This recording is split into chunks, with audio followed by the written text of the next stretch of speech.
of the Constitution. In this lecture, we will discuss about the salient features of the Constitution. So let's begin from one by one. First one is a lengthiest written constitution. सबसे पहले तो जो constitution होता है वो दो तरह से क्लासिफाइड होता है. पहला that is a called written constitution, जैसे कि American constitution. Second one is a unwritten constitution such as Britain constitution. India का जो constitution that is a written constitution. जो स्कॉलर्स है उनका कहना है कि इंडिया का जो लेंथीस्ट कॉन्स्टिट्यूशन है उसकी जो वजह है वो चार रीजन दिए गए हैं. First one is a geographical extent from Kashmir to Kanyakumari in north-south direction and from Gulf of Khambar to the eastern region in east-west direction.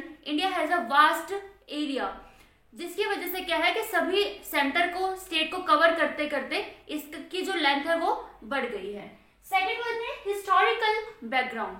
जो इंडियन कॉन्स्टिट्यूशन है that is a highly influenced by the government of India act 1935. बहुत सारे features हैं जो वो government of India act 1935 से लिए गए हैं. वैसे अंग्रेजों ने 200 साल राज किया है तो कुछ ना कुछ चेंजेस हुए हैं. उन्होंने किस प्रकार से यहाँ की पब्लिक को ऑप्रेस्ड किया है, किस प्रकार से यहाँ की पब्लिक को दबाया है, उन सब चीजों को दिमाग में रखते हुए यहाँ के जो कॉन्स्टिट्यूशन है उसको हिस्टोरिकल कुछ ना कुछ पार्ट उसको मॉडिफाई करके कॉन्स्टिट्यूशन में इंक्लूड किया गया है. Third one is a single constitution. वैसे मेरे ओपिनियन के हिसाब से मैं मानती हूँ कि लेंथीएस्ट जो है उसका रीजन ये है कि सिंगल कॉन्स्टिट्यूशन होना. क्योंकि पहला तो ज्योग्राफिकल एक्सटेंट इंडिया से भी बड़े बड़े कंट्री हैं जो जिनके रिटन कॉन्स्टिट्यूशन है लेकिन फिर भी लेंथीएस्ट नहीं है. मेरा पर्सनली मानना है कि जो सिंगल कॉन्स्टिट्यूशन है सेंटर का स्टेट का एक बहुत बड़ी वजह है जो इंडियन कॉन्स्टिट्यूशन है उसके लेंथीएस्ट होने का. The last reason given by the scholars is the dominance of legal luminaries. जो कॉन्स्टिट्यूएंट असेंबली थी वहां पर जो लीगल लोग थे मतलब कि लॉयर्स थे उनकी अधिकता ज्यादा थी. जैसा हमने प्रीवियस लेक्चर में पढ़ा था कि ड्राफ्ट कमेटी में 7 members were there and all of them were from legal background. तो वहां पर एक बहुत ही कॉमन सी बात है कि जो डोमिनेंस दिखाई देगा कॉन्स्टिट्यूशन में वो लीगल ल्यूमिनरीज का ज्यादा होगा. आगे इसको कई लोगों ने क्रिटिसाइज भी किया है और वहां पर ये माना गया है कि जो कॉन्स्टिट्यूशन है that is a highly dominance of the legal luminaries. The second selling feature of the constitution is that it is a drawn from the various sources. जो इंडिया का कॉन्स्टिट्यूशन है ये अलग अलग सोर्सेज से इसको ड्रॉन किया गया है मतलब कि इसको अलग अलग सोर्सेज से कुछ प्रोविजंस लिए गए हैं. First one is a DPSP. DPSP is a directive principle of state policy. इसको हिंदी में राज्य के नीति निर्देशक तत्व भी बोलते हैं. इसको नोवेल फीचर ऑफ कॉन्स्टिट्यूशन भी बोला जाता है by the father of the constitution B R. Ambedkar. ये जो है डीपीएसपी ये आयरिश कॉन्स्टिट्यूशन से लिया गया. It is a most important and it has been asked in various examination. So do remember this question. Next one is a fundamental right. Again it is a most important that fundamental right it taken from the American Constitution. American Constitution से और भी क्या क्या चीजें ली गई हैं जैसे कि इंडिपेंडेंट जुडिशरी. जो हमारे इंडिया में है जो जुडिशरी वो किस तरह से होती है. सुप्रीम कोर्ट हो गया, हाई कोर्ट हो गया, फिर डिस्ट्रिक्ट कोर्ट हो गया, फिर उसके नीचे जो कोर्ट होती है वो छोटी छोटी अदालतें होती हैं. लेकिन जो यूएसए में है अगर 50 स्टेट है वहां पर तो 50 स्टेट की अपनी अलग से कोर्ट होगी that is independent from the government. Next one is the government of India act. ये क्वेश्चन पे बार बार पूछा जा चुका है खासतौर पे यूपीएससी के प्रीलिम्स 2013 में भी पूछा जा चुका है कि जो इमरजेंसी प्रोविजन है that is taken from which constitution. इसमें थोड़ा सा कंफ्यूजिंग है कि जो इमरजेंसी प्रोविजन है ये कई लोग ब्रिटेन गवर्नमेंट से इसको रिलेट कर देते हैं but it has taken from the Government of India Act 1935. Next one is a parliamentary form of government. It is purely taken from the British Constitution. Next one is the procedure for the constitutional amendment. जो India का जो constitution है उसको amend करने के लिए एक procedure establish किया गया है that is taken from the south Africa. यहाँ पर इसको हम थोड़ा डिटेल में करेंगे जब हम एक अलग लेक्चर में पढ़ेंगे इसको कि जो इंडिया का कॉन्स्टिट्यूशन है उसको कैसे अमेंड किया जाता है. मतलब क्या उसको अमेंड करना इतना आसान है या फिर उसको डायरेक्टली एक सिंपल सा लॉ पास करके भी अमेंड किया जा सकता है. इसको हम डिटेल में पढ़ेंगे in next coming lectures. Next one is a procedure established by law. It is taken from the Japanese constitution. इसको हम आगे डिटेल में पढ़ेंगे कि rule of law, Britain constitution है जो वहां से रूल ऑफ लॉ लिया गया है, and from the Japanese constitution we have taken procedure established by law. In next coming video we will discuss about it. Next one is the fundamental duties. Fundamental duties it is taken from the USSR. मतलब कि अभी के time पे ये Russia है, उस time पे Soviet constitution मतलब कि USSR जो कि आज डिवाइड हो चुका है और वो रशिया है. तो these are the most important question which can be asked that this provision is taken from which constitution. So do summarize it in your memory. The third salient feature of the constitution is the blend of rigidity and flexibility. US constitution is considered as the rigid constitution. क्यों? क्योंकि वहां पर 50 state हैं और 50 state में से सभी को दो वहां के एमपी होते हैं, एक स्टेट के 2 एमपी है. मतलब कि वहां पर अगर यूएसए के कॉन्स्टिट्यूशन को चेंज करना है, उसको अमेंड करना है, तो वहां पर हर एक स्टेट का अप्रूवल लेना जरूरी है, उसके बिना अमेंड नहीं हो सकता. तो बहुत ज्यादा रिजिड कॉन्स्टिट्यूशन माना जाता है यूएसए का. लेकिन जो ब्रिटेन का कॉन्स्टिट्यूशन है उसको एक सिंपल मेजोरिटी के साथ पास कर दिया जाता है. That is called the flexible constitution. But Indian constitution is considered as the blend of, मतलब कि दोनों का मिक्स है, ना ज्यादा रिजिड है और ना ही ज्यादा फ्लेक्सिबल है. रिजिड कैसे है और फ्लेक्सिबल कैसे है, इसको थोड़ा सा डिटेल में डिस्कस करते हैं. जो इंडियन कॉन्स्टिट्यूशन है उसको अमेंड करने के लिए कुछ प्रोविजन ऐसे हैं जिसमें स्पेशल मेजोरिटी चाहिए होती है, कुछ में स्पेशल मेजोरिटी चाहिए होती है और एब्सोल्यूट मेजोरिटी चाहिए होती है, और कुछ प्रोविजन ऐसे भी हैं जो कि सिंपल मेजोरिटी और जितने भी स्टेट हैं उनके अप्रूवल के साथ उसको अमेंड किया जा सकता है. स्पेशल मेजोरिटी में कंसीडर करते हैं कि मान लीजिए कि जो शुरू में हमारा कॉन्स्टिट्यूशन बना था उसमें जो मेंबर ऑफ पार्लियामेंट की जो संख्या है वो 552 दी गई है, लेकिन करंटली आज के टाइम पर जो पार्लियामेंट में मेंबर ऑफ पार्लियामेंट की टोटल संख्या है वो 543 है. तो सपोज कर लीजिए कि स्पेशल मेजोरिटी का केस कैसे होगा. Here 2/3 of member should be present and they should vote in each house. मतलब कि राज्यसभा और लोकसभा दोनों में जितना भी वहां की मेंबरशिप है उसमें से 2/3 जो मेंबर्स हैं उनको वोट देना पड़ेगा फेवर में कि इंडियन कॉन्स्टिट्यूशन को इस तरह से अमेंड करना है. तो यहाँ पर कंसीडर कर लीजिए कि 543 का जो भी 2/3 होगा उतने मेंबर्स यहाँ पर रिक्वायर्ड होंगे कॉन्स्टिट्यूशनल अमेंडमेंट के लिए. This is called the special majority.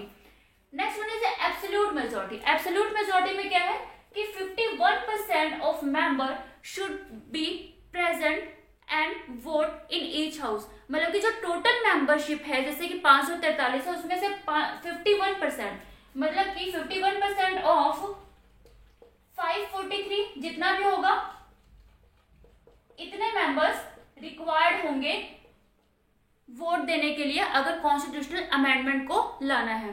Third one is simple majority. Simple majority में क्या है कि जैसे मान लीजिए कि आज जो मेंबर ऑफ पार्लियामेंट है किसी सेशन में जो प्रेजेंट हुए हैं, मान लीजिए 100 प्रेजेंट है, उसमें से अगर 51 ने वोट दे दिया है कि चेंज होगा कॉन्स्टिट्यूशन में, तो दैट मीन्स वो एक तरह से एक कॉन्स्टिट्यूशनल अमेंडमेंट मान लिया जाएगा और उसमें से 51 मेंबर्स की ही वोटिंग की जरूरत है. यहाँ पर ये चीज ध्यान में रखने वाली है कि जो ये स्पेशल मेजोरिटी और ये एब्सोल्यूट मेजोरिटी का जो कॉन्सेप्ट है इसको माना जाता है कॉन्स्टिट्यूशनल अमेंडमेंट किसके तहत, आर्टिकल 368. इसको थोड़ा सा ये बता देती हूँ कि जो आर्टिकल 368 है that deals from the constitutional amendment. थोड़ा सा और डिटेल में बात करते हैं कि जो आर्टिकल 368 है ये बोलता है कि कॉन्स्टिट्यूशन में चेंज किया जा सकता है. इसकी वजह से बहुत सारे आर्टिकल्स बहुत सारे चेंज हुए हैं, कुछ नए ऐड हुए हैं, कुछ पार्ट्स नए ऐड हुए हैं. जो आर्टिकल 68 है ये भी कहता है कि चाहे कॉन्स्टिट्यूशन में जो मर्जी चेंज करो लेकिन the basic structure of the constitution should not be change. Under the Keswanan Bharti case in 1973, the Supreme Court has entertained that the basic structure of the Constitution should not be changed. तो यहाँ पर जो भी अगर कोई भी constitutional amendment लानी है तो उसके लिए यहाँ पर आर्टिकल 368 के अकॉर्डिंग बेसिक स्ट्रक्चर में चेंज नहीं होना चाहिए, अदरवाइज आप चेंज कर सकते हैं. तो जो सिंपल मेजोरिटी जैसे कि जब जीएसटी लाना था तो जीएसटी एक्ट लाया गया, तो दैट इज, उसमें क्या है कि सिंपल मेजोरिटी है और वहां पर जो कुछ स्टेट है उनका अप्रूवल भी चाहिए, कि अगर आज के करंटली जितने भी स्टेट है उनका कम से कम जो 51% है उनका अप्रूवल भी चाहिए, तो कहीं ना कहीं कॉन्स्टिट्यूशनल अमेंडमेंट को लाया जा सकता है। So here we have discussed that Indian constitution is a blend of rigidity and flexibility, कि रिजिड भी है कि चेंज करना मुश्किल है, क्योंकि आर्टिकल 368 है जो वो कॉन्स्टिट्यूशन में इंक्लूड है, जिसकी वजह से बेसिक स्ट्रक्चर को तो हार्म नहीं किया जा सकता, लेकिन ये फ्लेक्सिबल है, जैसा कि आप देख सकते हैं कि ऐसा भी नहीं कि चेंज नहीं किया जा सकता। So it is a blend of rigidity and flexibility. The third most important feature of the Indian constitution is federal system with unitary bias. Means जो इंडियन कॉन्स्टिट्यूशन है ना तो ये पूरी तरह से पार्लियामेंट्री है, ना ही ये यूनिटरी है, और ना ही ये पूरी तरह से फेडरल है। फेडरल जैसे कि यूएस का, आप इसको लर्न करने के लिए कर सकते हैं, दिमाग में रखने के लिए, मेमोराइज करने के लिए कर सकते हैं कि जो यूएस का जो कॉन्स्टिट्यूशन है that comes under the federal constitution. Federal feature में दो गवर्नमेंट होंगी, जैसे कि यूएस के ले सकते हैं कि सेंटर में गवर्नमेंट होगी और उसके बाद स्टेट में। सेंटर में जो कि आज के टाइम में वहां का एक अलग ही सिस्टम है कि वहां पर जो प्रेसिडेंट है that is completely separated from the state politics. Second one is division of power. Division मतलब कि सेंटर और स्टेट के बीच में पावर्स का डिवीजन होगा। इंडिया में ये किस तरह से है, सेंट्रल लिस्ट है, स्टेट लिस्ट है, कॉम्पोनेंट लिस्ट के रूप में है। रिजिडिटी ऑफ द कॉन्स्टिट्यूशन, जैसे कि यूएस का कॉन्स्टिट्यूशन है क्या कि इसको अमेंड करना that is a completely difficult task. Next one is the supremacy of the constitution. Federal system में क्या है कि जो कॉन्स्टिट्यूशन है that is a supreme that can not be amend so easily. Next one is independent judiciary. जो US है वहां की जो जुडिशरी है that is a completely independent, मतलब कि हर एक स्टेट, जैसे कि अगर वहां के किसी भी स्टेट के कैलिफोर्निया हो गया या फिर किसी भी स्टेट में वर्जीनिया हो गया, किसी भी जो स्टेट है वहां के हर एक की एक अपनी सुप्रीम कोर्ट होगी, लेकिन इंडिया में ऐसा नहीं है। इंडिया में एक इंटीग्रेटेड फॉर्म ऑफ कोर्ट है। Next one is bicameralism. Bicameralism का क्या मतलब होता है कि जो सेंटर है वहां पर भी दो हाउस होंगे और स्टेट में भी दो हाउस होंगे। ये है फेडरल सिस्टम, मतलब कि federal features of the constitution. Next one is unitary. Unitary features में कौन कौन से आएंगे, सिंगल सिटीजनशिप होगी, सिंगल कॉन्स्टिट्यूशन होगा, फ्लेक्सिबिलिटी ऑफ द कॉन्स्टिट्यूशन होगा, स्ट्रॉन्ग सेंटर होगा, इंटीग्रेटेड जुडिशरी होगी। जो सबसे मोस्ट इंपॉर्टेंट जो फैक्ट है जो कि इंडियन कॉन्स्टिट्यूशन है that is appointment of the governors of state by the centres. Emergency provision है, ऑल इंडिया सर्विसेज है, जैसे कि जो भी आईएएस है, आईपीएस ऑफिसर हैं, जो भी सेंट्रल लेवल के हैं, वो क्या है कि सेंटर के द्वारा अपॉइंट किए जाते हैं स्टेट में, वहां के जो कार्यकारी है उसको देखने के लिए। तो यहाँ पर इस हिसाब से आप क्या लगा सकते हैं कि जो इंडियन कॉन्स्टिट्यूशन है वो दोनों का ही मिक्सअप है। जैसे कि यहाँ पर क्या है कि यहाँ पर बायकैमरलिज्म है, सेंटर में क्या है पार्लियामेंट में लोकसभा राज्यसभा है, तो स्टेट में मतलब कि स्टेट लेजिस्लेटिव असेंबली में क्या है, एक तो विधानसभा हो गई, एक विधान परिषद हो गई। तो इस तरह से वहां पर बायकैमरलिज्म है।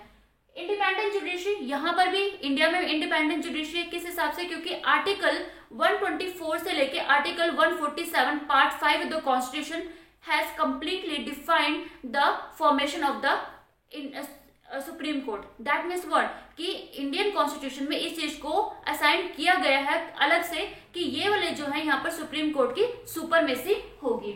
इसके अलावा रिजिडिटी ऑफ द कॉन्स्टिट्यूशन, जो इंडियन कॉन्स्टिट्यूशन है ये रिजिड भी है, क्योंकि अभी हमने पीछे वाले पॉइंट में डिस्कस किया था कि इसको अमेंड करना इतना भी आसान नहीं है। नेक्स्ट ऐसे है कि सिंगल सिटीजनशिप, जैसे कि यूएस है, यूएस की जो सिटीजनशिप है डबल है, मतलब कि सेंटर में अलग से और स्टेट में अलग से सिटीजन माना जाएगा, लेकिन इंडिया में एक सिटीजन सिर्फ इंडिया का सिटीजन माना जाएगा, उसको किसी राज्य का सिटीजन नहीं माना जाएगा। सिंगल कॉन्स्टिट्यूशन है, हमारे इंडिया का सिंगल कॉन्स्टिट्यूशन है।